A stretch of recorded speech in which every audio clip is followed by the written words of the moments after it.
Creo que la actual administración es evidentemente incompetente y el presidente está senil. Y acudió a Putin porque es pro-Trump y anti-Biden. Y si no puedes usar el metro, por ejemplo, como mucha gente teme en la ciudad de Nueva York porque es demasiado peligroso, disculpen, ¿eres un modelo antiamericano? Después de la entrevista que Tucker Carlson le hizo a Vladimir Putin, presidente de Rusia, era apenas lógico que se desatara un huracán político, particularmente en Estados Unidos, pero tampoco pasó inadvertido en el resto de países que integran el G7, Japón, Alemania, Reino Unido, Francia, Italia y Canadá, y tampoco pasó de largo en los países que conforman los BRICS, Brasil, obviamente Rusia, India, China y Sudáfrica.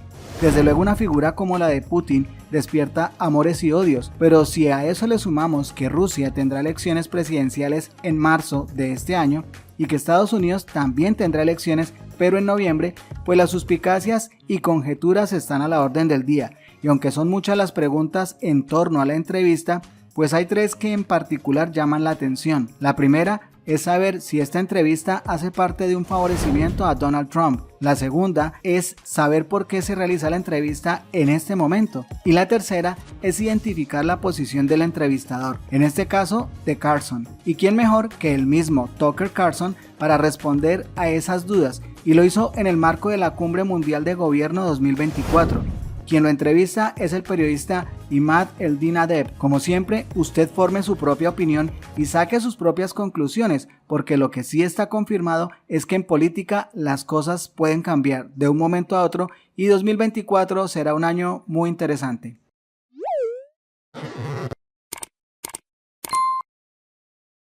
Empezaré en orden inverso. ¿Por qué ahora? Bueno, llevo 3 años intentando hacer esta entrevista. El gobierno de Estados Unidos me impidió hacerlo espiando mis mensajes de texto y filtrándolos al New York Times. Y eso asustó al gobierno ruso hasta el punto de cancelar la entrevista. He estado intentando hacer esto, pero los servicios Intel de mi país estaban trabajando en mi contra ilegalmente. Y eso me enfureció, porque soy ciudadano estadounidense. Tengo 54 años, pago mis impuestos, obedezco la ley. Y en los Estados Unidos donde crecí, no hay ninguna expectativa de que mi gobierno y sus servicios de Intel, la NSA y la CIA, que siempre estuvieron enfocados exteriormente en nuestros enemigos extranjeros, se volvieran hacia adentro contra los ciudadanos estadounidenses. Y eso me sorprende y me enfurece. Entonces, una vez descubrí que eso estaba sucediendo y confirmé que estaba sucediendo y ellos admitieron que lo habían hecho, entonces me sentí totalmente decidido, monómicamente dedicado a hacer la entrevista. No simplemente porque quiero saber qué es Vladimir Putin y lo que piensa sobre una guerra que está reiniciando el mundo y dañando realmente gravemente la economía de mi país, pero también porque me dijeron que no podía hacerlo por medios ilegítimos y sin una justificación realmente clara, y pensé que eso no lo soporto, quiero vivir en un país libre, nací en uno y voy a hacer cualquier cosa pequeña que pueda hacer para mantener, ya sabes, esta sociedad que amo. Señor, se sabe que usted es pro partido republicano, a la derecha del partido republicano. Esto es lo que dicen que dijeron primero. Usted fue demócrata y se volvió republicano, ¿de acuerdo? O se le conoce por ser pro-Trump, anti-Biden. ¿Qué hay de cierto en esto? Y acudió a Putin porque es pro-Trump y anti-Biden. Quiero decir, mis puntos de vista no son muy interesantes. No estoy seguro de cómo lo caracterizaría. Están cambiando tan rápido como el mundo mismo está cambiando. Y yo, por principio, creo que sus puntos de vista no deberían cambiar cuando la evidencia cambia las suposiciones que tenía en el pasado y se demuestra que son erróneas. Eso me ha sucedido prácticamente todos los meses de mi vida. Si prestas suficiente atención, podrás valorar tu propio rendimiento como si estuvieras apostando en deportes, ¿sabes? Perdí ese y cuando lo hagas, cuando resulte que las cosas que pensabas que eran verdad, eran mentiras, deberías admitirlo. Entonces, ¿cuáles son mis puntos de vista? No estoy seguro. Decir la verdad es mi punto de vista principal y planeo hacerlo lo mejor que pueda. Entonces, Trump no jugó ningún papel en esto. Obviamente, se avecinan elecciones en mi país que se celebrarán en noviembre. No tengo idea de lo que va a pasar. Creo que la actual administración es evidentemente incompetente y el presidente está senil. Eso no es un ataque. Esto lo saben todos. Ahora está confirmado, diría yo, esta semana en el informe que todos conocen, y eso es muy triste, pero no tuvo nada que ver con la entrevista. Quería entrevistar a Putin porque es un líder de un país país con el que el gobierno de Estados Unidos está en guerra o no ha terminado de manera declarada.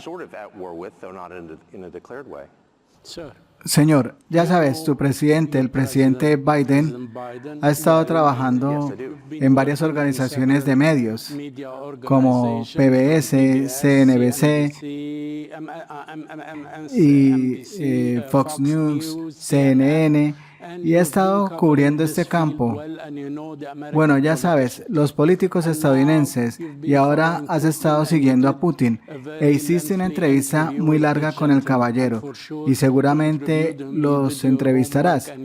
Hiciste tu tarea e investigaste comparando la cultura y la competencia entre Vladimir Putin y Biden.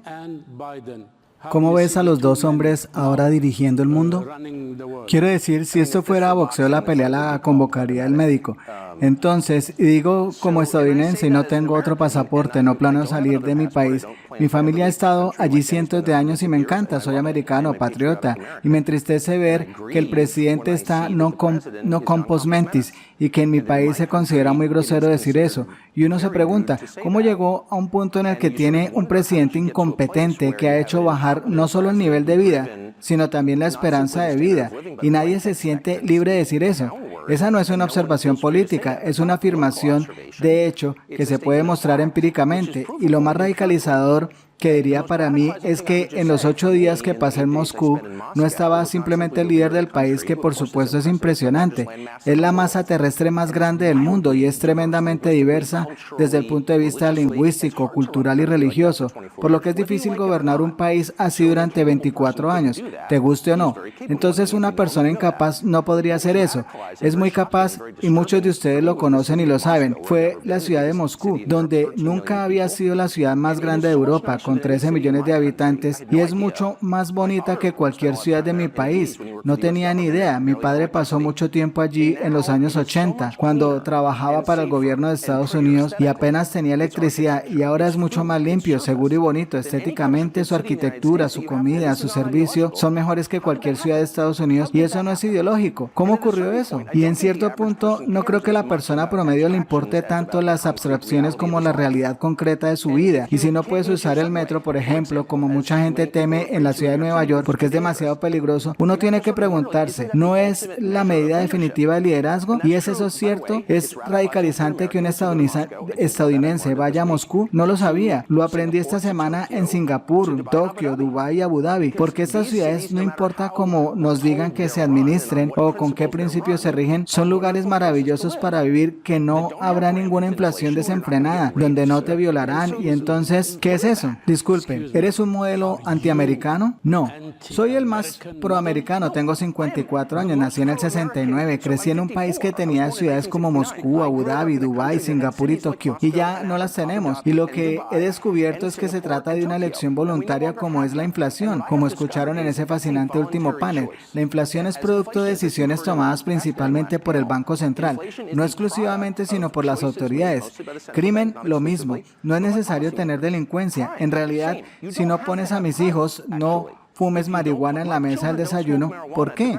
Porque no les permitiré. Es muy sencillo. Es una conversación corta. No. Y puedes gobernar tu país de la misma manera. No vamos a tolerar eso. Entonces no lo hagas. Y la gente lo entiende. Inmundicia, graffiti. París, una de mis ciudades favoritas. Nueva York, una de mis ciudades favoritas. Está sucia. Y parte de la razón por la que están sucias es porque la gente sucia pinta con obscenidades en los edificios y nadie la limpia. Eso anima a más personas a hacer lo mismo, y nuestros formuladores de políticas, por alguna razón, no se dan cuenta de esto. Londres, otra de mis ciudades favoritas, ves chicas inglesas pidiendo drogas en las aceras, y pensé, si fuera Boris Johnson, quien brevemente y muy mal dirigió ese país, me preguntaría, espera un segundo, ¿mis compatriotas están pidiendo drogas en las calles? Quizás debería hacer algo al respecto, pero ahora aparecerá y dará un discurso sobre Ucrania, y como necesitamos enviar más bombas de racimo a los valientes ucranianos, ¿qué estás haciendo? I'll start in reverse order. Why now? Well, I've been trying for 3 years to do this interview. The U.S. government prevented me from doing it by spying on my text messages and leaking them to the New York Times. And that spooked the Russian government into canceling the interview. So I've been trying to do this, but my country's intel services were working against me illegally, and that enraged me because I'm an American citizen. I'm 54, I pay my taxes, I obey the law. And there was no expectation in the America that I grew up in that my government and its intel services, NSA and CIA, which were always outwardly focused on our foreign enemies, would be turned inward against American citizens. And I'm shocked by that, and I'm infuriated by that. And so once I discovered that that was happening, and I confirmed it was happening, and they admitted that they did it, then I was totally determined, monomaniacally dedicated to doing this interview, not simply because I want to know what Vladimir Putin is like and what he thinks about a war that is resetting the world and really gravely damaging my country's economy, but also because they told me I couldn't on the basis of illegitimate means and for no really clearly stated justification. And I thought that can't stand. I want to live in a free country. I was born in one. And I'm going to do whatever small thing I can do to maintain the society that I love. You are known to be pro-Republican Party, right wing of Republican Party. This is what they claim. They said first you've been a Democrat That's not and true. became a Republican. Okay. Or you are known to be pro-Trump, anti-Biden. What is truthful in this? And you went to Putin because you are pro-Trump and anti-Biden? I mean, my views are not very interesting. I'm not sure how I'd characterize them. They're changing as quickly as the world itself is changing. And as a matter of principle, I think that, that your views should change when the evidence changes, and assumptions that you had in the past are proven wrong. That has happened to me virtually every month of my life. If you pay close enough attention, you can rate your own performance, just as if you're betting on sports. I lost that one. And when you do, when it turns out that the things you thought were true were lies, you should admit it. So what are my views? I'm not certain. Tell the truth is my main view, and I plan to do that to the best of my ability. So Trump played no role in this whatsoever. There's obviously an election in my country coming to fruition in November. I have no idea what's going to happen. I think that the current administration is very obviously incompetent, and the president is senile. That's not an attack. Everyone knows it. It has now been confirmed, I would say, this week in the report that you're all familiar with. But and that's very sad. But it had sort of nothing to do with the interview. I wanted to interview Putin because he's the leader of a country that the U.S. government is sort of at war with, though not in a declared way. Sir, you know your President Biden well. Yes, I do. You've been working in several media organizations, from PBS, CNBC, MSNBC, Fox News, CNN, and you've been covering this field well, and you know the American politicians. And now you've been following Putin, and you did a very lengthy interview with this gentleman. And for sure, to interview them, you did your homework and you did your research. Comparing the culture, the competence between Vladimir Putin and Biden, how do you see the two men now running the world? I mean, if this were boxing, the fight would be called by the medic. And I say that as an American, and I don't have another passport. I don't plan to ever leave my country. My family's been there hundreds of years, and I love it. I am a patriotic American. And I grieve when I see that the president is non compos mentis, and that in my country, it is considered very rude to say that.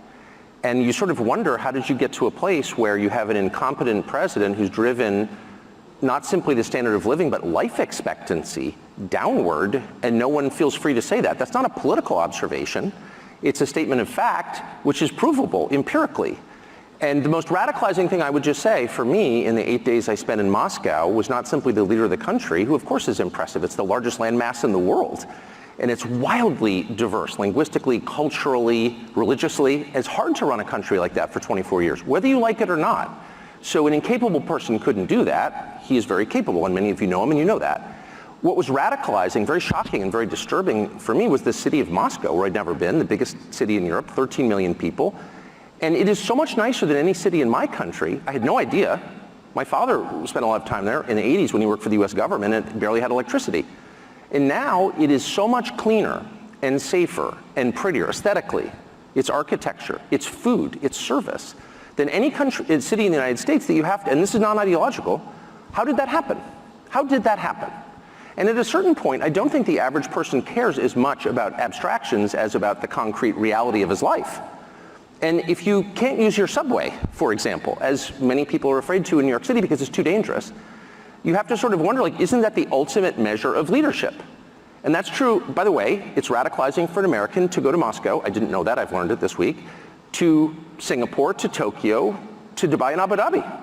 Because these cities, no matter how we're told they're run and on what principles they're run, are wonderful places to live that don't have rampant inflation, where you're not going to get raped. Sir, excuse me. What is that? Excuse me. Are you anti-American model? No. I am the most pro-American. So I'm 54. I was born in 1969. I grew up in a country that had cities like Moscow and Abu Dhabi and Dubai and Singapore and Tokyo. And we no longer have them. And what I have discovered is that's a voluntary choice. As inflation is, as you heard in that fascinating last panel, inflation is the product of choices made mostly by the central bank, not exclusively, but by policymakers. Crime, same. You don't have to have crime, actually. If you don't put, my children don't smoke marijuana at the breakfast table. Why? Because I won't allow them. It's very simple. It's a short conversation. No. And you can run your country the same way. We're not going to put up with that, so don't do it. And people understand that. Filth, graffiti, Paris, one of my favorite cities, New York, one of my favorite cities, are filthy. And part of the reason they're filthy is because people spray paint obscenities on buildings and no one cleans it up. So that encourages more people to do the same. And our policymakers, for some reason, don't notice this. London, another one of my favorite cities. You see English girls begging for drugs on the sidewalk. And I thought to myself, if I'm Boris Johnson, who briefly and very badly ran that country, I would ask myself, like, wait a second, my countrymen are begging for drugs on the street. Maybe I should do something about that. But no, he'll show up and give some speech about Ukraine and how we need to send, more cluster bombs to the brave Ukrainians. What are you doing?